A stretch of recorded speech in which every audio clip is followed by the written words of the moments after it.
Welcome back to the Deep Dive. Today, we are standing at, well, you could call it a crime scene. That is. Certainly one way to look at it, yeah. No, really, think about it. We've spent so much time talking about the Mauryan Empire, this massive monolithic structure that held India together. You know, Ashoka, the Dhamma, the pillars. It feels permanent. And then, snap. It's just gone. Well, it didn't just vanish into thin air. It was dismantled piece by piece. Right, and that's what we're digging into today. The year is roughly 185 BC. The last Mauryan emperor, Brihadrata, is inspecting his troops, and his own commander-in-chief cuts him down. Just like that, the map shatters. And this is usually the point in the history books where people, their eyes glaze over. They call it the Post-Mauryan period, which, let's be honest, sounds like a hangover. It does. It sounds like the party is over and we're just cleaning up the mess. Exactly. But our mission today is to prove that completely wrong. This isn't a dark age. This is actually where things get incredibly interesting. We're talking about the golden age of the Deccan, the explosion of the Silk Road, and a Greek king debating philosophy with a Buddhist monk. It's an age of incredible change. And for our listeners, especially those of you tackling the UPSC exams, this period is a minefield, a total minefield. No, absolutely. This is the full summary for UPSC, focused by Simplified UPSC by PPP YouTube channel.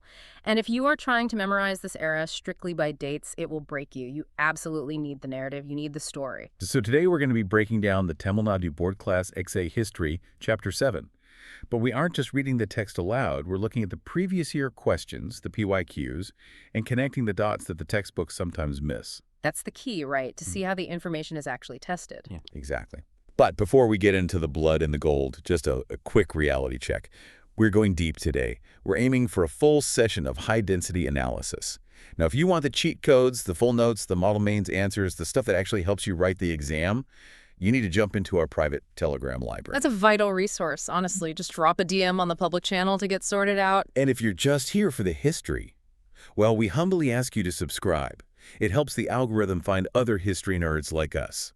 And if you are capable, supporting us on Patreon makes a huge, huge difference. It really allows the team to continue creating this super useful content. And on that note, a huge shout out to all our current supporters. You play such a vital role in keeping this show running. We really appreciate it. Seriously, you guys are the best. Also, don't forget to like this video and share your valuable comments. We do actually read them. And one last heads up. The free notes with practice PYQs are available on the public Telegram channel. Okay. Phew. The body is cold. The Mauryas are out. What does the map look like the next morning? It's chaos, but it's an organized chaos. I think we need to visualize the fragmentation of India into 3 distinct zones. The unity of the Mauryan Empire has completely fractured. 3 zones. Okay. So in the north, you have the rise of the Sungas, who we just mentioned, and then a revolving door of foreign invaders. A revolving door. Literally, it's one after the other. You've got Greeks, Sakas, Parthians, Kushanas. They just keep coming. Then you look down into the Deccan, that central plateau, and you have the rise of a massive stable power called the Satavahanas. Okay, so chaos in the north, stability in the middle. For a time, yes. And in the deep south, the Sangam age is beginning to flourish with its own independent kingdoms. So it's not just one story anymore. It's 3 different stories happening all at the same time. Precisely. And our mission for this deep dive is to analyze exactly how these 3 zones interacted, clashed, and, influenced each other. Let's start in the north then. The Mauryan Empire didn't just fade away quietly, did it? It went out with a bang. Or, well, more like a slice. We have to talk about the coup. Pushyamitra Sunga. He kills Brihadrata. Was this like a back alley stabbing? Poison in the wine? No, and this is what tells you everything about the state of the empire at that point. It happened during a military parade. In front of the entire army. In public. In public. Pushyamitra was the commander-in-chief. He effectively said, look at this weak king. I am the one holding the sword. And the army, they just let it happen. Wow. That implies the Mauryan authority had already completely collapsed in the minds of the soldiers. Exactly. Legitimacy evaporates long before the regime does. And Pushyamitra, he had a narrative. He had a reason. He claimed that the Mauryan policy of nonviolence, Ashoka's great legacy, had basically declawed the military. So he's arguing that while the Mauryans were meditating, the Greeks were marching. That's his pitch, yes. And he wasn't entirely wrong. The Greeks, the Bactrians. I want to pause on this because it feels like a weird crossover episode. We usually keep Greek history and Indian history in separate boxes, don't we? We do. Alexander the Great comes, he leaves, and then we move on. But that's not what happened. Not at all. You can't separate them here. This is the blowback from Alexander. His successors are still camped out in Afghanistan, what was then Bactria, and they see the Mauryan collapse as a dinner bell. They push right into the Gangetic heartland.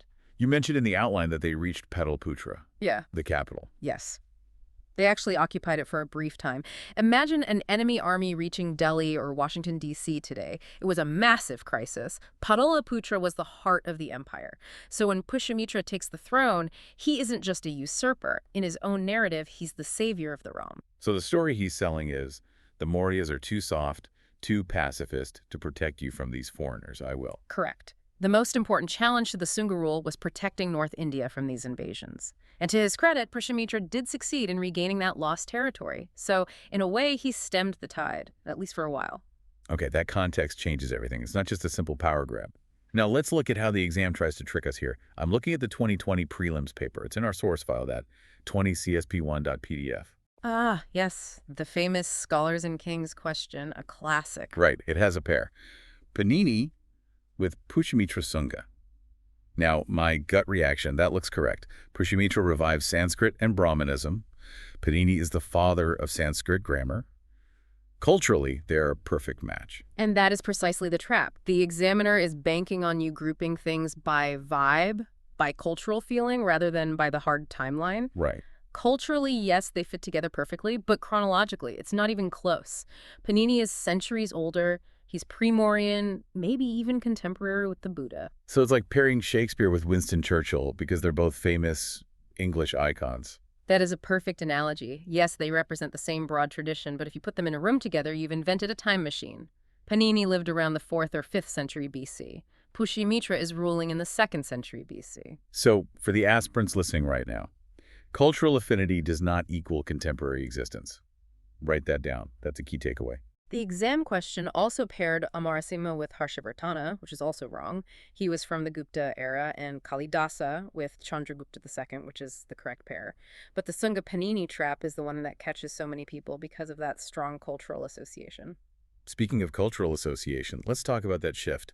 The Mauryas, especially Asoka, were huge patrons of Buddhism. Pushyamitra Sunga, not so much. No, it was a definite, very conscious pivot. The text is quite explicit that he was a staunch follower of Brahmanism.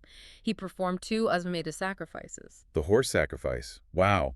That is a serious old-school Vedic ritual. That's a major statement. It is. It's a powerful signal of a return to Vedic authority. It was a declaration of sovereignty and religious identity. He's basically saying the old ways are back in charge. Wait, we have to be careful not to paint this as, a total persecution or eradication of Buddhism.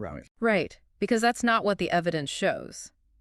The text mentions that Buddhist art didn't just vanish. In fact, some of the most iconic parts of the Sanchi Stupa, the Great Railings, the Toranas, were actually built during the Sunga period. So while the king is performing Vedic sacrifices in the capital, artisans and merchants are still funding Buddhist monuments. Exactly. It's a crucial distinction. The king isn't the only one with money or influence. Society was complex. You had a Brahmanical king, but you also had a wealthy merchant class that often supported Buddhism or Jainism. It wasn't a monolith. That's a great point. It's never as simple as one king, one religion. Okay, so the Sungas are holding down the fort in the north, but let's move the map down. Let's go to the Deccan, the land of the Satavahanas. Or, as they're also known, the Andhras. Now, what blew my mind when I was rereading the notes is the duration of their rule. They were in power for 450 years. That is staggering. 450 years. Usually we just gloss over them to get to the Guptas. But that kind of stability in the Deccan is a huge deal. That is twice as long as the United States has existed as a country. It's wild. It really is. And we have to ask the question, how? How did they manage to stay stable for so long in such a chaotic period? Well, let's start by looking at their social structure. Yes. It's fascinatingly, it's both progressive and conservative at the same time. Take the names of the rulers.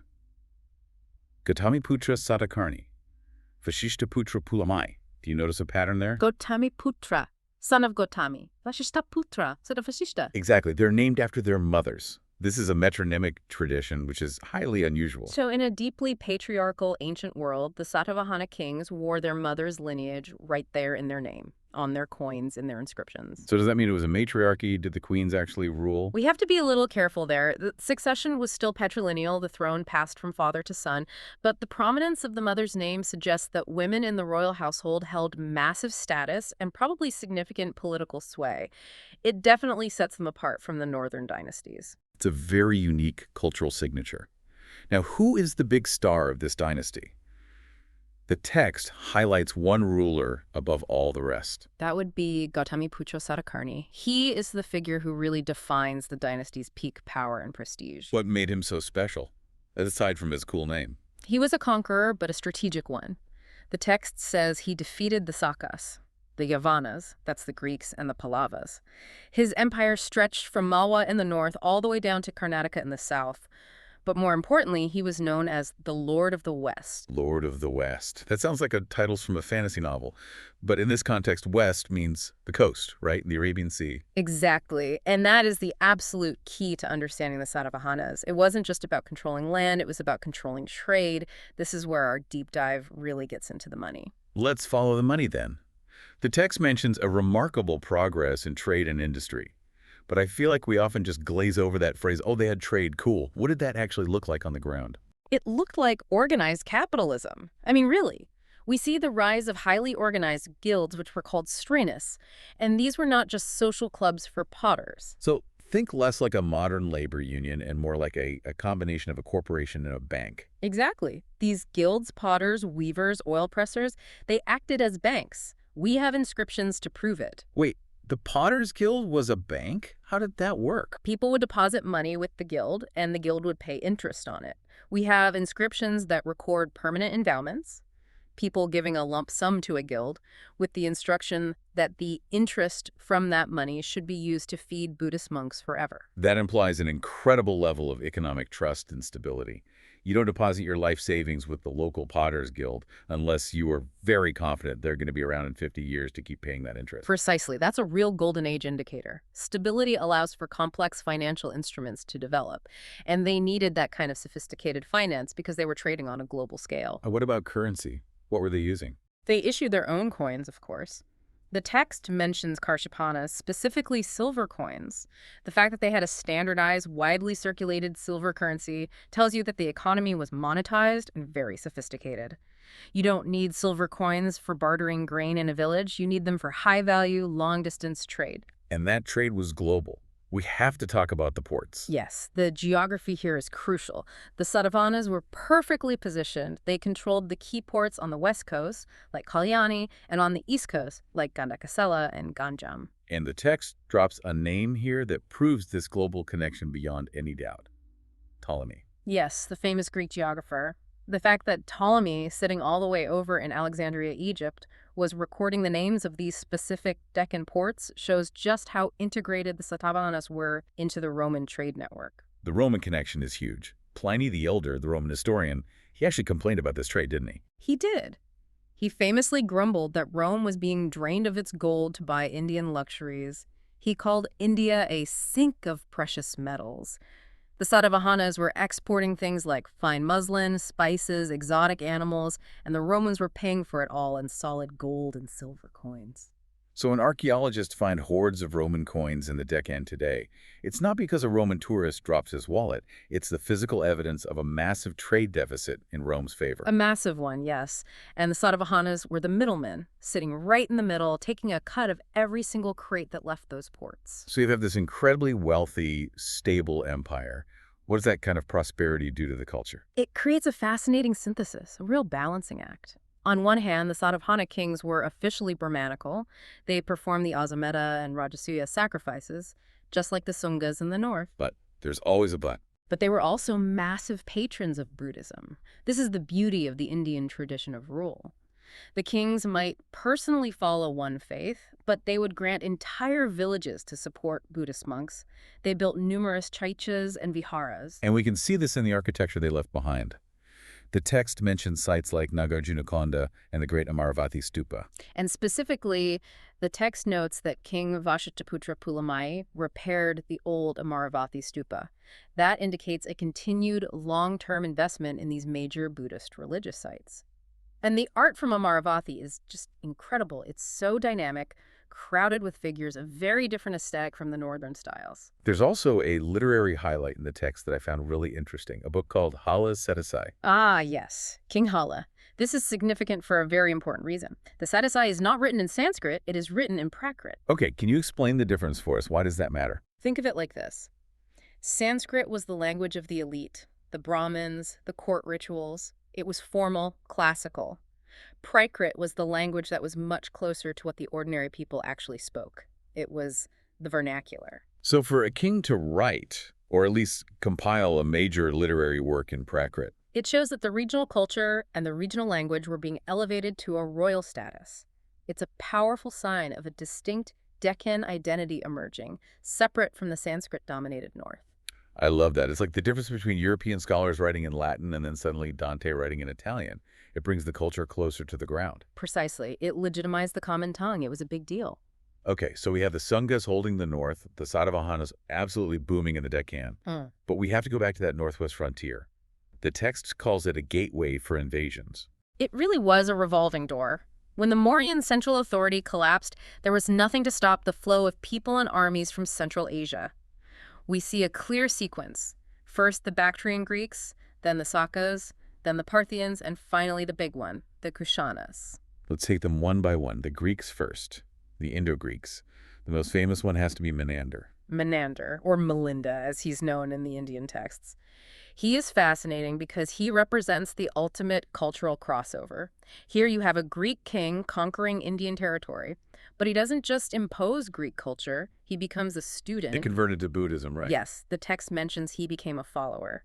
And there's a famous Buddhist text called the Milinda Panna, or the Questions of Milinda, which is basically a transcript of his dialogue with the Buddhist monk Nagasena. So a philosophical debate. A deep one. Imagine a Greek warlord, a military man, sitting down to debate metaphysics and the nature of the self with a Buddhist sage. And eventually saying, you know what, you're right, I'm in. And becoming a patron of the faith. It just shows the incredible absorptive power of Indian culture. Invaders come in, but often they get assimilated. They become part of the story. Then we have the next group, the Sakas. And there's one name from the text that every student needs to know. Rudradaman. Rudradaman is essential. He was a Saka ruler. So, technically a foreigner, a Scythian, but he is famous for one thing above all else, the Junagarh inscription.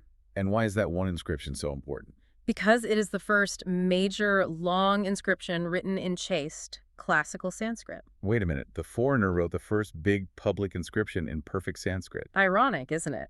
Ashoka, the great Indian emperor, wrote his edicts in Prakrit so the common people could understand them.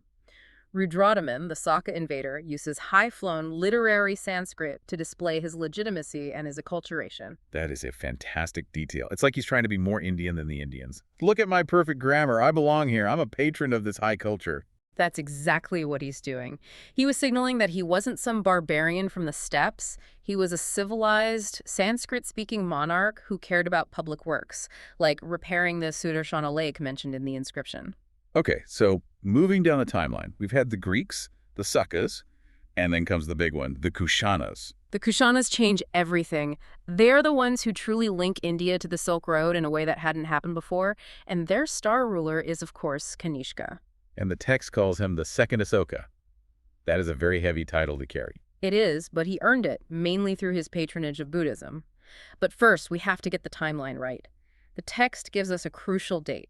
78 AD. The beginning of the Saka era. Yes, this is a date every single UPSC aspirant needs to have tattooed on their brain. 78 AD marks the beginning of the Saka era, which is, funnily enough, still used as the basis for the official civil calendar of India today. So when you see an official Government of India calendar, the history of that dating system traces back to Kanishka. The association is complex, but yes, that's where the era begins. Now, Kanishka's capital was at Pushyamitra, which is modern-day Peshawar in Pakistan. And that location is key. It's right at the nexus of India, Central Asia, and the trade routes going to China. And he wasn't just sitting there peacefully collecting tolls. He was a conqueror. Oh, a very aggressive one. He conquered Magadha. And he actually took the famous scholar Asvaghosha from there as a kind of war prize. He annexed Kashmir. And he even fought a war with China. Oh, with China. Over what? Control of Central Asia. The text mentions he fought against the powerful Chinese general Pan Chao. Initially, Kanishka was actually defeated, but a later campaign was successful. This conflict was all about controlling the Silk Road. The Kushanas became the ultimate middlemen of the ancient world. Chinese silk went west, Roman gold went east, and the Kushanas took a cut of absolutely everything that passed through their territory. So they were incredibly rich. But Kanishka is called the second Asoka because of religion. This is where we see the big fundamental split in Buddhism, right? This is the aha moment for the history of world religions. Kanishka convened the Fourth Buddhist Council, and he held it in Kashmir. Who was in charge of that council? The president was a scholar named Vasumitra, and the major outcome of this council was the official recognition and, you could say, the ascendance of Mahayana Buddhism. Okay, let's unpack this for the listener who might get confused between the different sects. What is the core difference that emerges here? Mahayana versus Hinayana. Let me try and break it down simply. Imagine you have a brilliant professor. He teaches you how to solve a complex math problem. He says, I can show you the method, but you yourself have to do the work to solve it. That is the essence of Hinayana Buddhism, or Theravada. The Buddha is the great teacher, but you have to walk the path to reach nirvana yourself. It's an individual journey of self-discipline. Right, hard work, a solitary path. Got it. Now imagine that same professor becomes a kind of superhero, a divine being. He says, I have infinite power and compassion. If you have faith in me and pray to me, I can carry you to the answer. That is the essence of Mahayana. The greater vehicle. Exactly. In this new view, Buddha is not just a teacher. He is a deity. He is a god to be worshipped. And salvation isn't just for the dedicated monk anymore. It's available to everyone, helped along by bodhisattvas, these enlightened beings who delay their own nirvana out of compassion to help others. That is a huge theological shift. It goes from a philosophy of self-discipline to a religion of devotion and faith. And here is the geopolitical kicker. Which version of religion is easier to export to new cultures? The do-it-all-yourself philosophy or the pray to this powerful, compassionate God religion? The God version, for sure. It's much more accessible to the average person. Exactly. Mahayana allowed for idols, for worship, for elaborate rituals. It was, you could say, more user-friendly for the masses. And Kanishka put the full power of his empire behind that version. He sent missionaries to China, to Japan, to Tibet. This moment, under Kanishka's patronage, is the reason Buddhism becomes a world religion. So if Kanishka had decided to just stick with the old school Hinayana, then the Buddhism that reaches China and the rest of East Asia is radically different, or maybe it doesn't even take root at all. The giant Buddha statues in China, the Zen gardens in Japan, they all trace their theological DNA back to this council in Kashmir. Kanishka didn't just change a religion, he effectively edited the source code of Asian civilization. that is a massive, massive impact. And Kanishka didn't just have generals. His court was full of geniuses. The outline calls them the Avengers of intellectuals. It's a fair comparison, actually. The concentration of talent in his court was absurd. You had Asvaghosha, the great poet and dramatist who wrote the Buddha Charita, which is the epic biography of the Buddha. He was the one Kanishka famously took from Magadha. Then you had Nagarjuna. The great philosopher, the Madhyamaka school. He's the one who developed the complex concept of sunyata, or emptiness. He's basically the Einstein of Buddhist philosophy, dealing with relativity and the fundamental nature of reality. And Vasumitra. Who presided over the council and compiled the Mahavibhasa, which is this massive encyclopedia of Buddhist philosophy. And we can't forget Charaka. The father of Ayurveda. The Charaka Samhita is still a foundational text for Indian medicine today.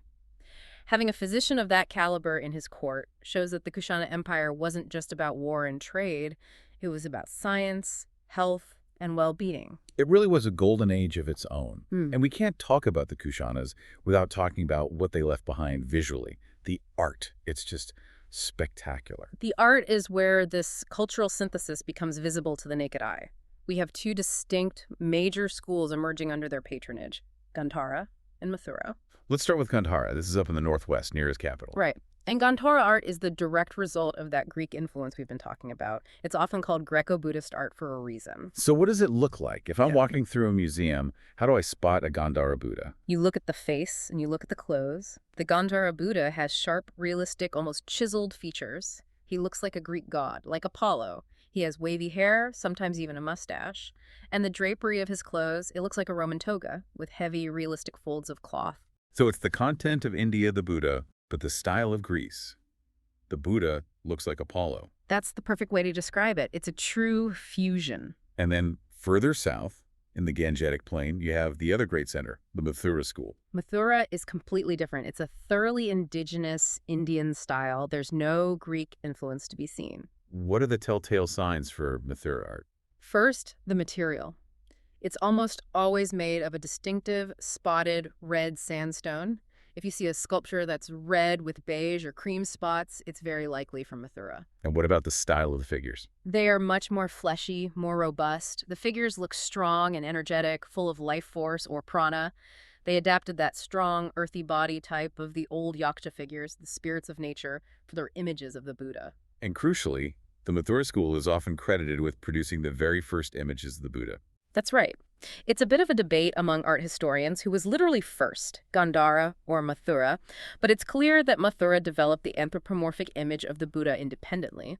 Before this, in the older Hinayana tradition, Buddha was only ever represented by symbols: a wheel, an empty throne, a tree, footprints. Right, because he was the teacher who had passed on into nirvana. You don't worship his physical body.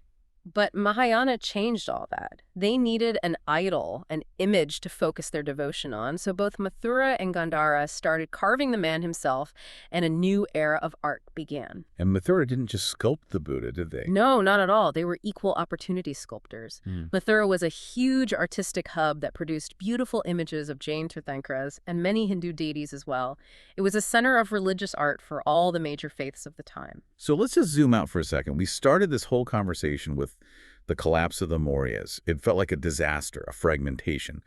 But looking at all of this, the global trade of the Satavahanas, the philosophy of the Kushanas, the incredible art of Gandhara and Mathura, it doesn't feel like a disaster at all. It absolutely wasn't. The term Post-Mauryan is so misleading. It sounds like a void and empty space in history. But it was actually a period of intense fertilization. You had foreign assimilation Greeks and Sakas becoming Indians. You had the rise of the Deccan as a distinct and powerful economic zone. You had the transformation of Buddhism into a global faith. And you had the birth of what we now call classic Indian art. It really sets the stage perfectly for what comes next, doesn't it? Absolutely. The Gupta Empire, which follows this period, is often called the Classical Age or the Golden Age of India. But the Guptas built their empire on the foundations that were laid right here in this period. The trade routes established by the Satavahanas and Kushanas created the immense wealth that the Guptas would later enjoy.